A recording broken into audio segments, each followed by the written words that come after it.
just aired up the tires on this, the front tires. We needed to add some in. It's been sitting since November when we first picked it up, and the two front got a little soft, and they may have been even a little soft when we got it originally. But it did drive on and off the trailer. So what I need to do now, in order to prep this thing to get in for the in the garage, my lift, and we can do some more work, is I checked the oil when we first got it. When we first started it, I'll check it again. I want to check the tranny fluid. You can see we've got the cables unhooked on the battery because there's an issue with the switch. This has that stupid setup where you open this door and it automatically does the switch on the back of the seat so it can open without having to manually do the lever. It keeps clicking over and over again, so I'm more than likely just going to disable a switch or loop it or something on the door. We don't need that. You know, we want to have access to the back seat. You lift the lever. I mean, Christ. So the other thing too is we're going to find out what some of this kind of shoddy wiring, we don't know what's what is. Here is wire going to, right now going to nothing. I want to find out where these go. Apparently, I don't know if that's got, I don't know. We'll find out what that is. So there are things to work out. The other thing is I don't want to put any gas in it right now, even though I know it's really, really low, because it's got a broken strap on the gas tank, and I prefer not to be doing any kind of strap changing with too much gas in that tank. Having it low is actually good. So that's going to be the plan today if the weather holds out. I don't want to be out here working in the rain, because it's going to rain, so it's cold and wet and kind of icy already. So let's see what we can get done. Alright, let's see what we got here.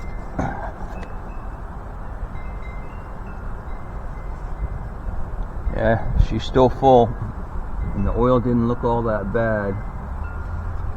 I said I knew this thing was on the road. When was the last sticker on?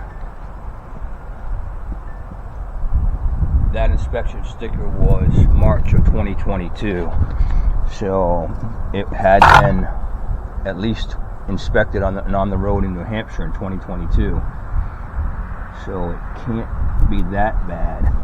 I know that, well, there's definitely issues that got to be addressed. One of the other big things too, underneath that battery box, I'm going to have to pull that out and then fix that. I'll replace that metal down there, make a new battery box area.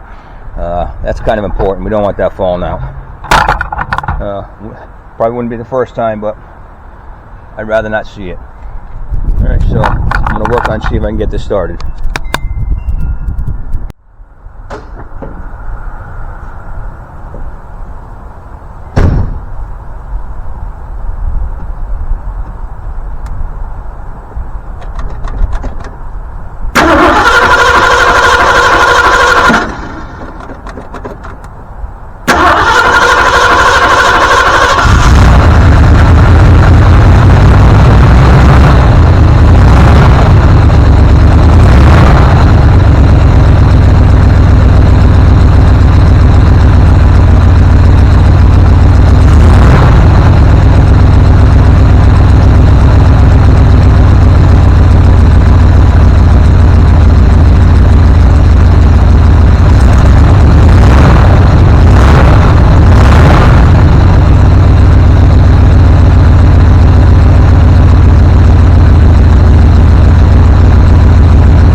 Exhaust leak, not too bad.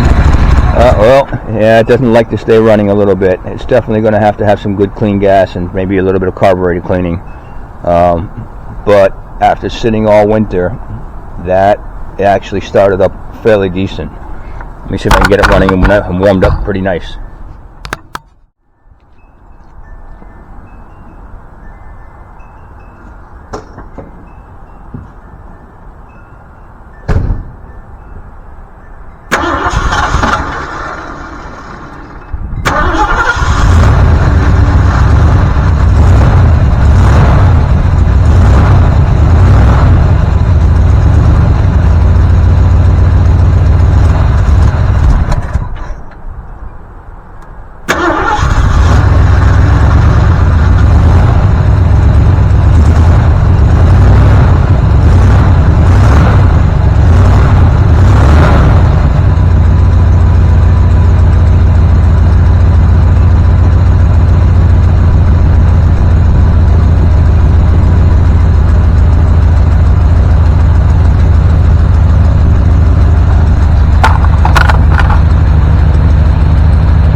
that was definitely a successful fire up and run. And the other beautiful thing I like is that these headlights, they work. You know, they've always, after sitting for a week or two, they'll start to move up and open up. But the vacuum setup still works great. Paint leaves a lot to be desired. You can see somebody actually brushed some stuff on here at one point. They try to, you know, hand paint over pinstripe. That's all going to get taken down. We're going to have to strip all that. And we're not going to make it perfect, but we're going to make it a decent little bit, you know, little car.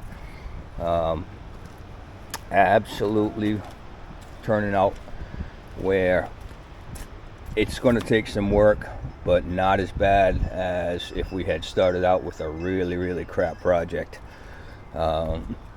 You know, the fact that it was inspected at one point not too long ago in New Hampshire kind of gives me a little bit of hope on this puppy.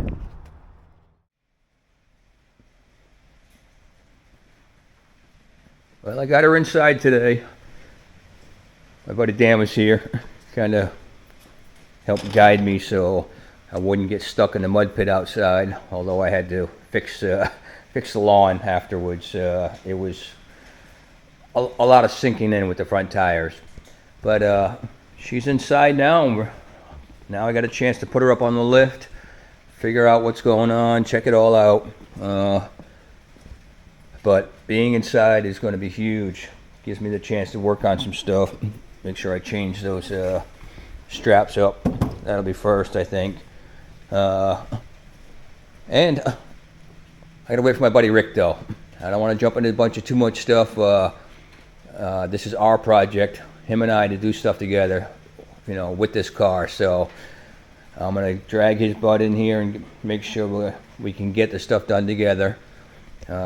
He's going to be much better at handling some of the interior stuff than I will. I'm more of a bull in the china shop than he is, so I'm sure he can take care of that pretty nice. But progress is going. All right, we've got the 78 Thunderbird here. We need to start our to-do list. Me and my buddy Mr. Rick. So first things we know right off the bat were the exhaust sleep. Well, we got to do the exhaust. We got to do that door latch issue. We have to do tank strap. Yeah, thank you. Got two tank straps over there. That's one of the first things we got to get done, because I haven't put any gas yet in this thing. So underneath there, we're gonna have, as soon as we get back up on the lift, that's probably the first thing we're gonna do is use my jack over there, the transmission jack, put a board under it, get that up, get those straps replaced, and then we're gonna put fresh gas. Because I don't know if it's not running the best because it's just shit gas, right, or if it's because it's just, and the carb probably needs work anyway. So carb, maybe. We have wiper blades, and like I said, I got those ordered already. Swap those. You said the oil and tranny fluid look good? Yeah, tranny, rating to drive easy. When it first went into reverse, it was a little, but I don't know if it was just from, this thing hasn't been running so long. And I'm not sure what the deal is with the trannies and all the engine and stuff that were at my sister's farm, the FMX that was there. So I'm hoping we don't have to fuck with this tranny. The headliner, we gotta fix that. The clock / dash. Electrical. Brakes. That brake light is on, and it doesn't stop the best. We definitely got to check brakes. We may even have to replace brake lines depending on what we see when we get under here. Drum brakes may have to be rebuilt, I don't know. We'll check the master cylinder too to see if it's even low on fluid. Does it have drums all the way around or disc in front? I believe it's disc front on this. It should be disc in front. clean out the trunk.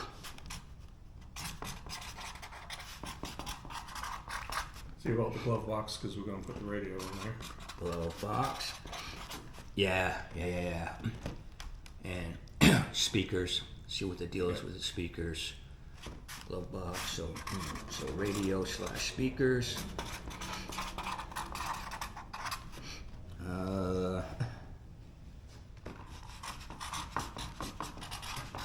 Very last of the list, paint. This paint's going to be what else we got working on this puppy? We are going to clean that interior out. We'll vacuum it first, and then once we start getting everything squared away, we'll use the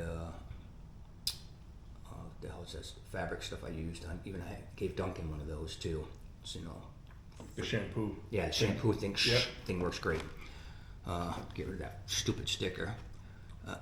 Keeping the Jesus fish. And it's on there. Yep. I didn't take it off. She's staying. That's your request. Check the ashtrays in the back. Maybe there's a roach back there. I was going to say, would be great if there was some powder in there. Maybe. What else we got going? We might have to do shocks. I'm not positive. We'll put a question mark on those because if you do the front, front's got a lot of. So is it springs? Is it shocks? But if we put stiff shocks on it, it probably will improve our ride. Right, and handling the handling instead of floating around. And it's a heavy front end, dude. That's big engine. It is, and shocks are cheap enough. Yeah. You know, we spend a couple $100 on some good shocks and be done with it. I think it's worth it. We definitely have to clean under it, and then paint under it. That's just going to be Rust-Oleum, spray can, rattle cans, just to stop any future rust. We'll know what the deal is with the front wheels and wheel bearings or anything like that once we start taking it for a test drive. So I ain't too worried about that. We'll figure that shit out later. Thank God, vacuum system works for the headlights. Works That's great. Perfect. Glass is all good on it, so we Glass don't have is to good. fuck with that at all. The frickin' sits there and idles and runs like nothing. It's just once you get it under a load a little bit, then it starts to so that's a good sign. We definitely got to get that exhaust fixed though, because it goes right into the car. I don't remember if the windows worked and the door locks. I'm pretty sure they don't right now. Right. That's an electrical issue that we got to trace down. So, windows, door locks. Yeah, so that brake light is on, so we definitely got something going on there. I don't remember if the headlight switch itself works, if we actually have headlights, or if it just opens the headlights when you pull the switch. Did you buy a new switch, you said? No, the switch was there. I bought just because I couldn't The find knob. the knobs. So because I couldn't find them at first. Like I said, we're gonna dig through that stuff anyway, see what we got. But yeah, all right. So that's our first list. But so let's first clean out this trunk, see what we got. Okay. Clean out the inside. Everything that's good, we're gonna take and put in a box. Anything bad, we'll just throw out. Toss it, and then we'll just figure out, especially in here, that trunk is so solid inside, I don't want to leave crap in there. Right, and and start, rotting keep away. moisture in there. All right. But we're missing something right now. It's in the fridge. Beers. They're in the fridge. No, that's what we need. Fridge is running. So.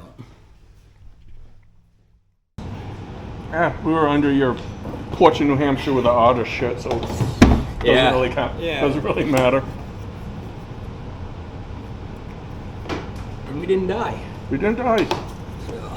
It did grow like a third nipple, but I think we had that before that.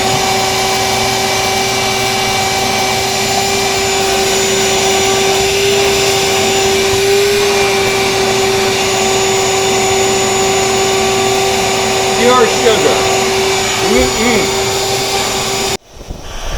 What do you think the availability of a trunk mat is? Pretty easy. I wouldn't sweat that because it's going to. They have repros all the time. Cool.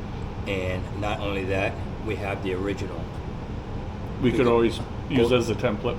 Go to Home Depot like we did for the van. Yeah.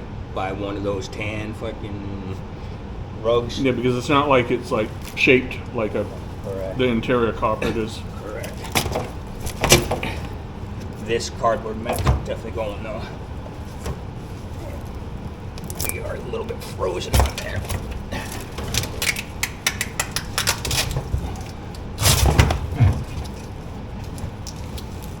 Yeah, look how solid that is, even with this. Although this is kind of a.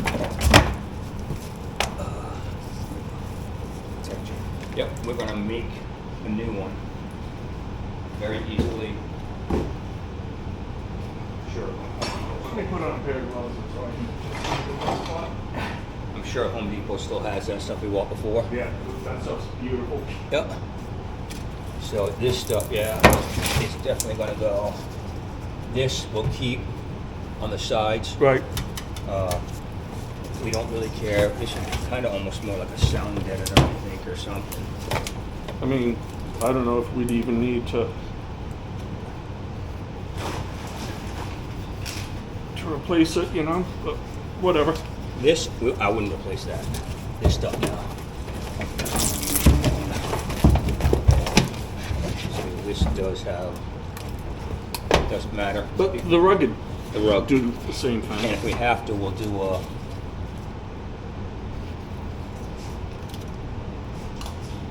Is this the build sheet? That'd be cool as shit. If we have to, we'll just add a second piece. You know what I mean? Right. We'll make it. We'll see what it comes up. So this over here, we can leave that in place for now. We just want to make sure that I don't think we see anything going down to the ground. So, what else is it? So, look at it. It says trim, trans cable, left side trim, and it's all marked off. Hood release. This has got to be from when it was built. They stuck it underneath the mat. Cool, that's definitely worth keeping. Oh yeah, that's awesome.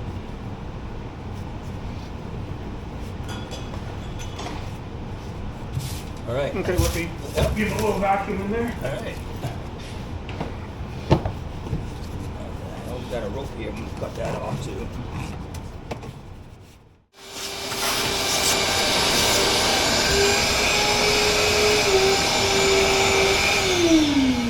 That's beautiful. That's perfect. Yeah. Would you want to just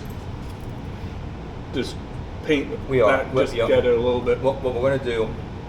This whole inside here that's tan. Right. See how this is starting to rust? Yep. We're gonna tape off all around to here, here. All this we're gonna spray black, gloss black, just Rust-Oleum. Yep. All this as well. Get all of that. What you can do the inside of here too. Right. Spray it gloss black just to get it all clean and you know the rust away. We'll clean up most of the rust we can. That'll protect it, and we'll keep the original tan. You know for the rest. This is just a aesthetic here. What do you think of brown? Right. A darker brown. We could do that too. Absolutely. Yep. It'd look better. Yep. I'm good with that. Yeah, So- this is beautiful. So this is one of the reasons we're having problems disproving that this is an original 38,000 mile car, because everything is so solid.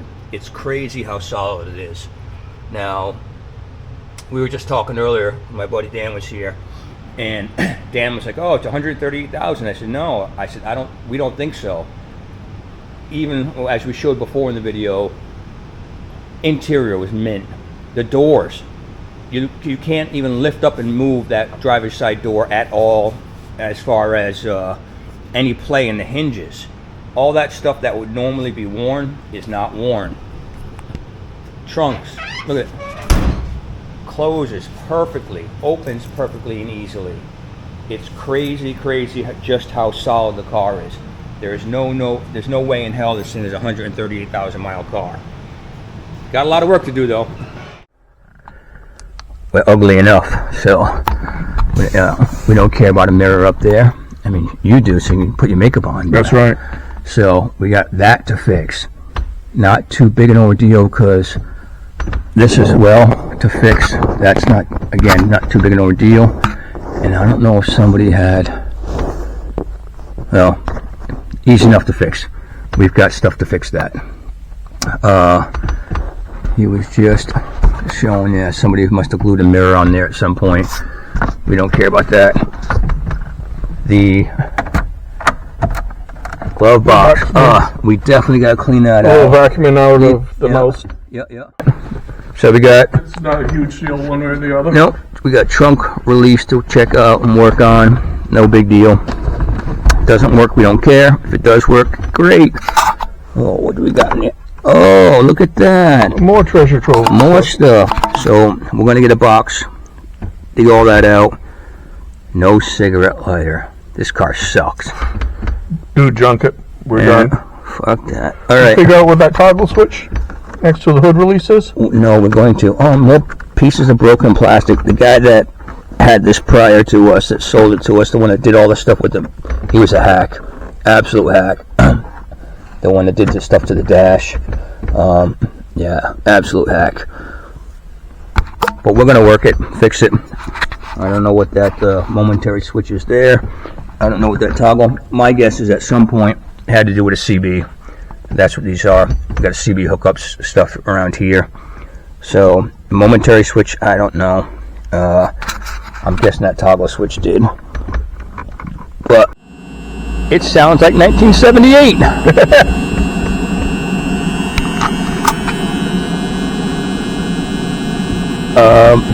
And of course we're not going to get much for stations inside my metal garage here, but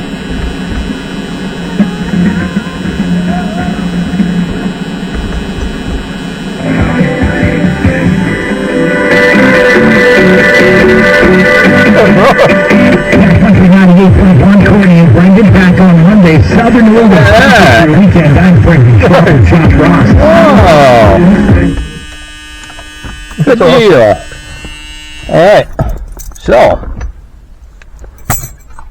we're in pretty good shape, and the best part of that, 1952 bourbon. It doesn't smell like anything else, unfortunately. Oh, all right. So, well, good part. The inside of the car doesn't smell like anything either. Yeah. Mirror. All right. So we're finding something here. We wouldn't have to have that light, do you? We're finding something here that comes off of a momentary switch, or appears to came off that momentary switch under the dash.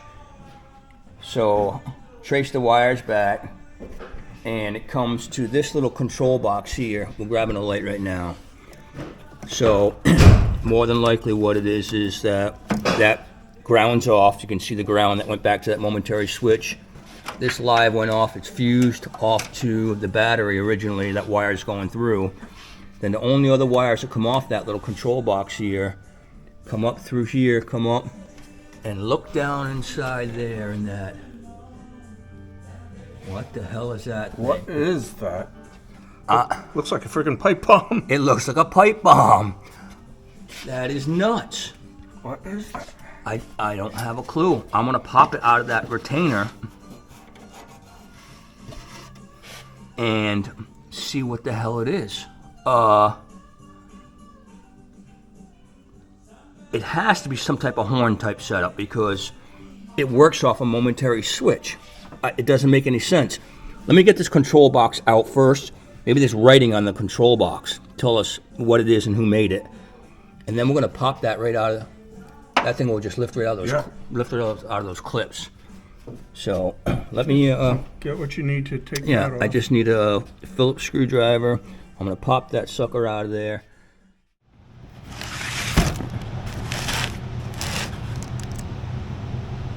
So this is what we just pulled out of there. And I don't know how to be banging this stuff around too much. This is crazy. So I pulled the box apart, this metal box, and it's got some GM Delco code off of the back of this, and I don't know what the hell is inside that.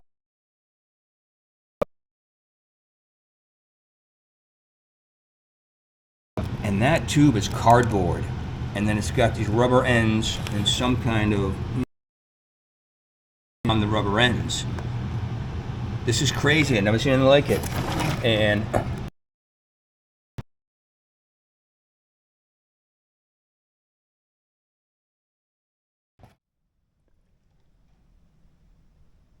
as usual with technology sucks. I was having a problem with the SD card yesterday, so we kind of stopped some filming, me and Rick, when we were working on this on the car here.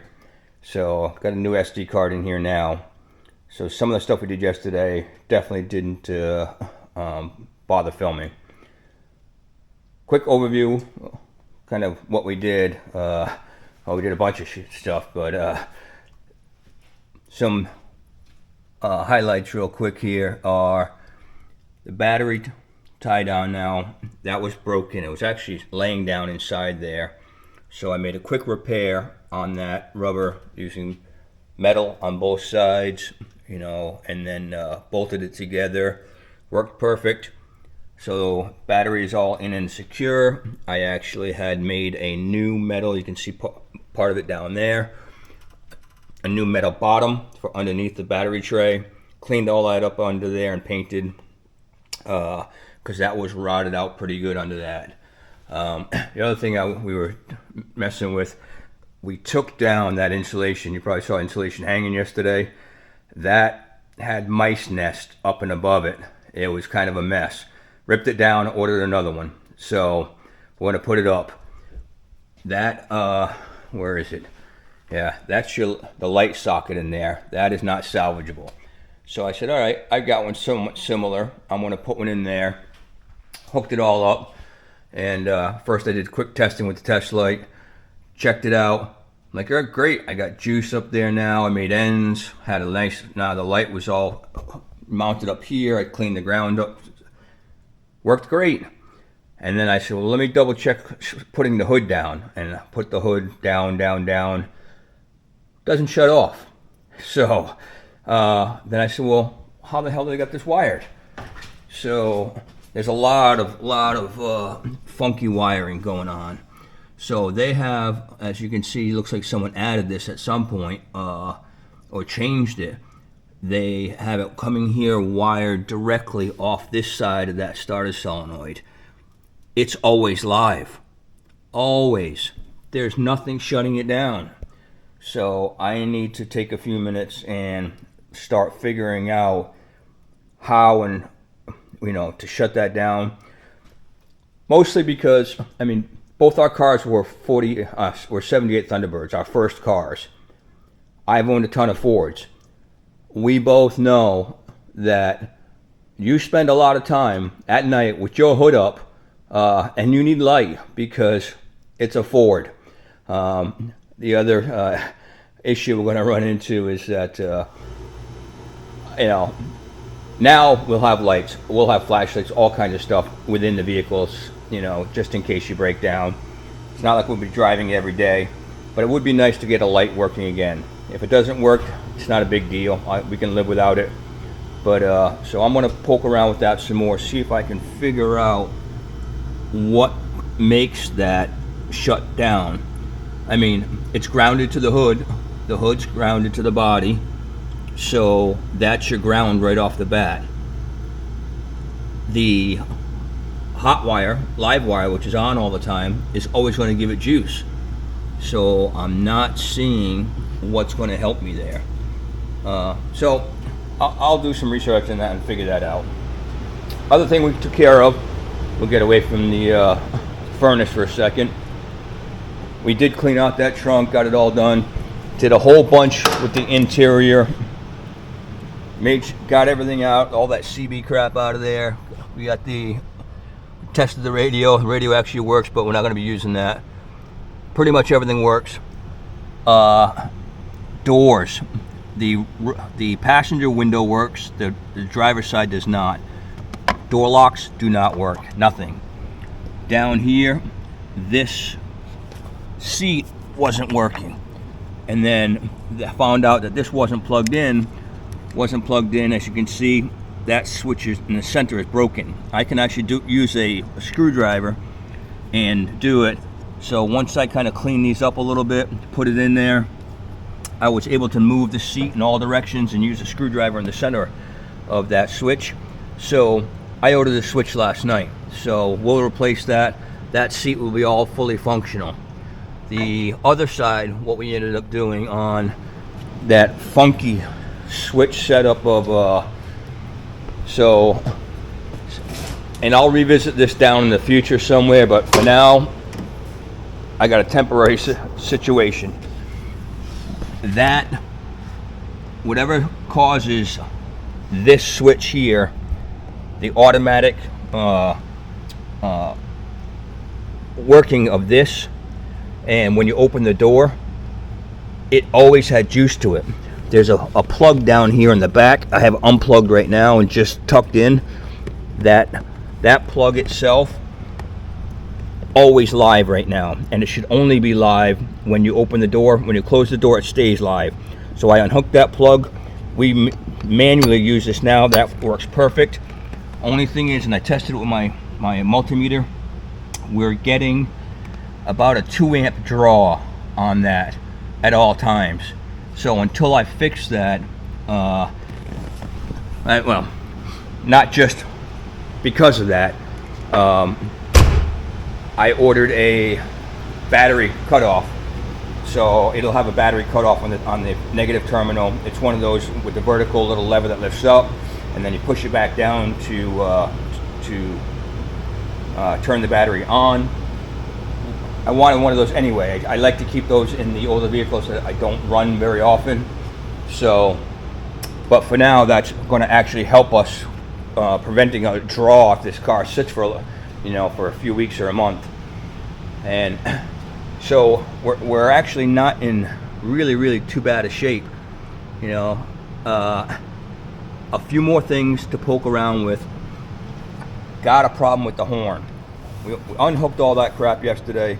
That pipe bomb thing, I don't know what the heck that is, but so unhooked that other momentary switch.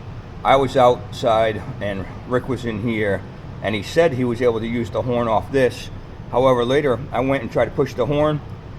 I hear no click whatsoever. I should have a click from a horn relay. I can't. I get nothing. So I got to start digging around, try to find a horn relay, find out what's going on with that.